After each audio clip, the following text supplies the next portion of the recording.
So I'm here tonight with one of our award winners, Alec Ross.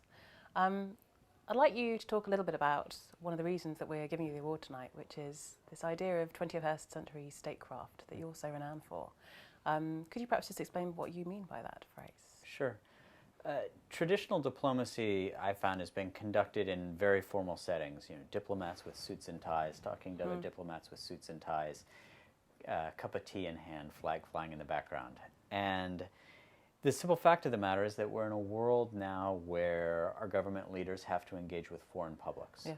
And we need to adapt our foreign policy to account for the networks, the technologies, and the demographics of the 21st century. We don't live in a time where 15 or 20 men can, sit in the back of a palace and determine the health and well-being of the rest of the world. And given that the world has changed in 30 years in this regard, so too must our diplomacy change. So that is really the origins of the thinking behind 21st century statecraft. Okay. And did you encounter any resistance in introducing this strategy? I mean, it must have been very hard for the full range of staff to adapt to this. Well, there was some resistance, but by the same token, it was made a lot easier by Hillary Clinton's leadership. I mean, she is somebody who understood this from the outset. I think that most of our diplomats wanted change. Right. I think that for the most part, at least in the United States, we've seen a rise in power of military and intelligence services relative to diplomatic services. And so I think diplomats don't like being subsidiaries of the CIA or the Defense Department. Yeah. And so there was some willingness to change based on a hope that this sort of reassertion, this change, would help them, become peers once again, the peers or betters of the intelligence and military communities. And presumably, dealing with communication via social media is very different from dealing with communication via official cables. Did it need a sort of whole sort of new embracing of a different level of risk, for example, just in the sheer immediacy of communication, and did any problems arise? Yes, so it certainly does involve a whole nother measure of risk. There's engaging with publics at large is much trickier than engaging discreetly and secretly with one other person writing up a cable afterwards.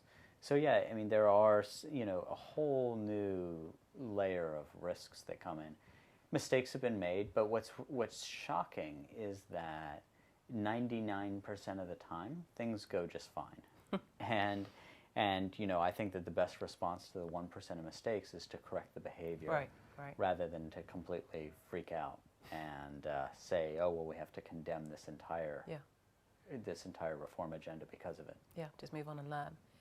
Obviously, another policy area that you were renowned for helping to pursue was this idea of civil society 2.0, which is a great title.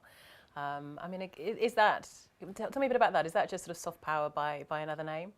I don't think it's so much soft power as it is recognizing that governments aren't always those best suited to address certain kinds of problems, that in fact NGOs and other civil society actors oftentimes have a lot more credibility and a lot more effectiveness in advancing certain agendas.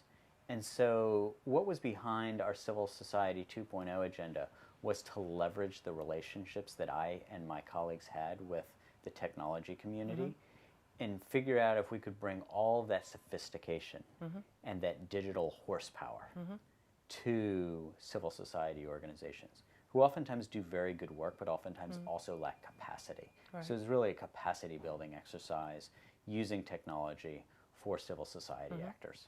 And could you give me an example of some of the initiatives maybe that you're most proud of under that heading? Yeah. I'll give one example that is an atypical one. One time I was in Lithuania, and we were doing trainings for regional organizations, and there was a gentleman from Ukraine who was a disability rights activist who had been describing how for the past couple years he'd been trying to get information about handicapped accessible facilities made public in Ukraine, of all things.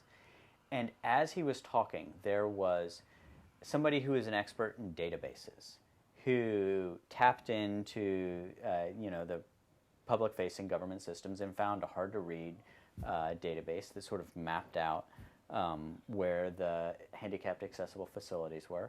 And then he sort of called over somebody who was a map maker. He was somebody who worked for Google Maps. And within a couple hours, they had built a mobile app where if you put in a postal code for any place in Ukraine, it pops up all the places that are handicap accessible. And so this guy had been working on this for a couple hours. They fixed the problem in a couple hours and showed it to him, and the guy was nearly in tears. Yeah, that's pretty amazing. So, I mean, clearly those are really fantastic achievements. Do you feel, given where we are now with, you know, NSA revelations, Edward Snowden and so on, do you feel at all that some of the trust has been lost, for example, about the sort of good intentions of those sort of projects? Does it undermine some of the good work that you were trying to do? Sure. So I guess first I'd make a hard distinction between the signals intelligence work being done in one part of a government versus the diplomatic work done in another. Now, having said that, they're apples and oranges. They're two different fruits. Having said that, I do think that there is, in general now, more mistrust of the United States government writ large and of American technology companies and technologists writ large. Now, having said that, let me emphasize, though, that I think that that's largely domiciled in Europe. I think that this is significantly less the case in much of the rest of the world, and I think it's even most peculiar to Western Europe. So most of the outrage, while it's not exclusively in Western Europe, Western and Central Europe, it's mostly here. Maybe we perceive it to be stronger here. Yes. Yeah, we feel more deeply. Okay. Last question. I know, obviously, now that you've left the Secretary of State's office, you're embarking on many new projects, including a book. Is that right? That's right. Just tell me what that's about, perhaps. Sure. I'm writing a book. Don't have a title yet. If anybody out there has an idea for a title, Facebook message me. It's about the industries and businesses of the future. So lots of people have written books about globalization 1995 to 2010 for general audiences.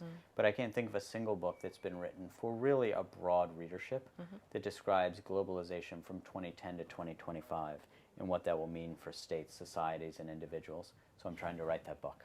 Wish me luck. I wish you luck, and when it's done, send us a copy for the library. I will. Fantastic. Thank you for your time. Thank you. Thank you.